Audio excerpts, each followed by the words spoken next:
If you look at what happened between Washington and Ottawa overnight, it doesn't look like a negotiation. It doesn't look like a compromise. It looks like a declaration of war. Not with missiles, not with soldiers, with money. For decades, the United States and Canada shared the most integrated economy on the planet. Two nations, one machine, seamless, efficient, quiet. But as of this morning, that machine is on fire. Donald Trump didn't just impose tariffs, he went further than anyone expected. He signed an executive order invoking emergency economic powers against Canada, the country that has fought beside America in every major conflict since World War I. The country that took in stranded American passengers on 911s, the country that shares the most complex supply chain relationship in the history of global commerce. He called them a national security threat. And Mark Carney's response: he didn't protest, he didn't beg, he didn't pick up the phone, he picked up a pen. And what he signed in. The last 12 hours is going to reshape the global economy for a generation. The shockwaves are already rippling through Wall Street, through European markets, through energy futures, and straight into your bank account. Trump is raging. Congress is panicking, and most of the media is still talking about the wrong story. In the next few minutes, I'm going to show you exactly what Carney just did, why the White House never saw it coming, and why the world you wake up in tomorrow is fundamentally different from the one you went to sleep in last night. So, let's rewind the clock 72 hours and trace exactly how we got here. It started with silence, and that silence should have been a warning. After the initial tariff standoff, the one where Carney publicly rejected Trump's ultimatum, the world expected fireworks. Cable news was camped outside the Canadian embassy. Reporters were refreshing Truth Social every 30 seconds. Everyone was waiting for the next explosion, but nothing happened. For 3 full days, Ottawa went dark. No press conferences, no leaks, no statements. The Prime Minister's office said only that Canada is evaluating all available options. In Washington, they took the silence as surrender. Fox News ran a chyron that said, "Canada folds under pressure." Trump posted a victory lap on Truth Social at midnight, calling Carney a failed banker who learned his lesson. Senior White House officials briefed reporters on background that Canada had reached out privately to negotiate. That was a lie. Canada hadn't called anyone. They were building something, and nobody in Washington understood what it was until it was too late. At 6 a.m. Eastern yesterday morning, before the markets opened, before Trump had his first Diet Coke, Mark Carney held a press conference. But it wasn't in Ottawa. It was in Brussels, standing next to the President of the European Commission, and the Prime Minister of Japan appeared via live feed on a screen behind them. Carney announced 3 things simultaneously, and each one hit Washington like a freight train. Announcement number 1, the Canada-EU Emergency Economic Partnership. Not a trade deal, not a memorandum of understanding. A full emergency economic partnership with fast-tracked mutual recognition of standards, shared regulatory frameworks, and preferential market access. Because the groundwork had been laid for months, Carney had seen this coming. He had been preparing since the day he took office. While Trump was tweeting, Carney was negotiating while the White House was celebrating. Ottawa was on encrypted, calls with Brussels at 3 a.m. The agreement effectively gives Canadian manufacturers, farmers, and energy producers a backdoor into the European market. If the US doesn't want Canadian goods, Europe does, and they just rolled out the red carpet, receipt number 1. Within 90 minutes of the announcement, the euro-Canadian dollar pair moved more than it had in 6 months. European energy stocks surged. Canadian oil sands companies that had been hammered by tariff fears shot up 9% before lunch. The money moved before the politicians even understood what happened. Announcement number 2, the Pacific Corridor Energy Accord. This is the one that made the White House go pale. Canada announced a fast-tracked agreement with Japan and South Korea to redirect liquefied natural gas and heavy crude exports across the Pacific. They're accelerating pipeline and port construction on the British Columbia coast using emergency infrastructure powers. Carney invoked national economic security to bypass the environmental reviews that had been stalling these projects for a decade. Read that again. The man who ran the Bank of England, who lectured the world on climate finance, just bulldozed environmental regulations to build pipelines. Not because he doesn't care about the environment, because he understands that survival comes before ideology. He is telling the world, and telling Trump very clearly, that Canada will no longer be a captive supplier. The days of the US being Canada's only energy customer are over, and the timeline isn't 10 years. It's 18 months. Now, here's why this terrifies Washington.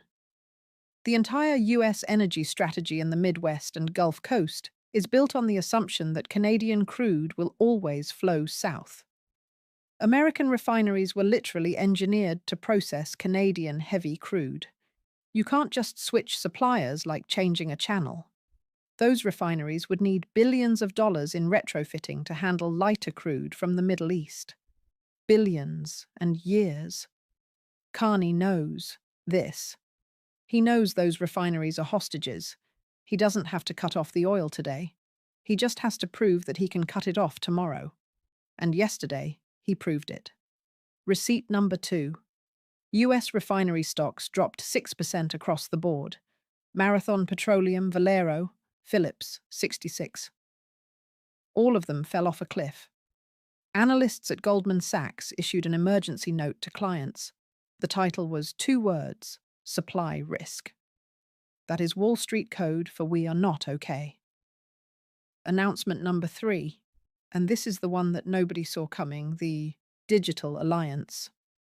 Carney announced that Canada is forming a joint digital infrastructure and AI development pact with the European Union, the United Kingdom, Japan, and Australia. Shared data standards, shared AI safety frameworks, mutual recognition of digital intellectual property. And here's the knife. The agreement specifically excludes the United States. Let me say that again. 5 major Western economies just created a technology alliance, and they left America out of it. This is unprecedented. This has never happened. The US has been at the center of every major Western economic and technological framework since 1945. And in one morning, Mark Carney kicked them out of the room. Why does this matter? Because the next industrial revolution runs on data and AI. Whoever sets the standards controls the future. If these 5 economies align their regulations and the US is on the outside, American tech companies face a nightmare. They'll have to comply with 2 separate regulatory universes. Their costs go up. Their market access shrinks. Silicon Valley lobbyists were reportedly flooding Capitol Hill with phone calls by noon. Receipt number 3.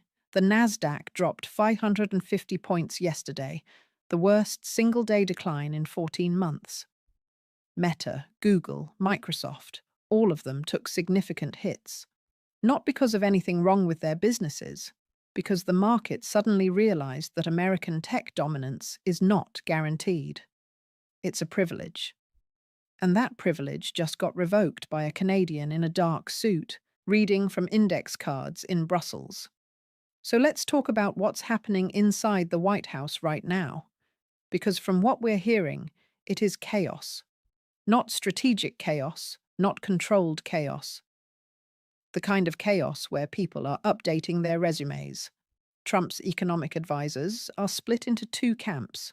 Camp 1 says, hit back harder, expand the tariffs, sanction Canadian banks, freeze Canadian assets, go full economic warfare. Camp 2 says this is a catastrophe. They're saying Carney just outflanked us on every front, and we need to de-escalate immediately before the market losses become permanent. The problem is that Trump isn't listening to either camp. He's listening to his gut, and his gut is telling him what it always tells him. Never back down. Never apologize. Double down and attack. He's posted 14 times in the last 12 hours. He called Carney a puppet of European socialists. He called the EU agreement a joke that will collapse in a week. He threatened to pull the US out of NATO. Again, he suggested imposing sanctions on Canadian banks. On Canadian banks, the banking system that is consistently rated the most stable in the G7. The same banking system that survived 2008 without a single failure while American banks were collapsing like dominoes. But here's what Trump isn't doing. He isn't picking up the phone. He isn't sending an envoy. He is all fist and no handshake, and the world is watching, and the world is drawing conclusions. Let's talk about Mark Carney's strategy here, because it is genuinely brilliant. And I don't say that as a political endorsement. I say that as someone who studies power dynamics. Carney understood something fundamental that Trump doesn't. In the 21st century, economic power isn't about size, it's about connectivity. The United States is the largest economy in the world. That's true. But being the largest doesn't mean much if everyone else decides to root around you. Think of it like the intern. That's what Carney is building a bypass. He's not trying to defeat the US. He's trying to make the US optional. And that is a far more dangerous threat than any tariff. Trump understands transactions. You give me this, I give you that. He does not understand networks. He doesn't understand that when you bully one node in a network, the other nodes reorganize. They find new paths. They build new connections. And once those new connections exist, they don't disappear when you stop bullying. They're permanent. Every trade deal Carney signs this week is a nail in the coffin of US economic centrality. Not because any single deal replaces the US market, but because collectively they prove that the US market is not the only game in town. And once the world believes that, truly believes it, the leverage Washington has enjoyed for 80 years evaporates. This is what the White House doesn't understand. They think they're in a negotiation. They're not. They're in a restructuring. Carney isn't negotiating with Trump. He's negotiating with the future. And Trump isn't even in the room. Now, let me tell you why you should be scared. Not worried. Scared. Because the consequences of this aren't theoretical. They're happening right now. If you live in Michigan, your state's economy is built on the auto supply chain that crosses the Canadian border. That supply chain is now under threat. Every day this continues. Manufacturers are exploring alternatives. They're looking at Mexico. They're looking at overseas suppliers.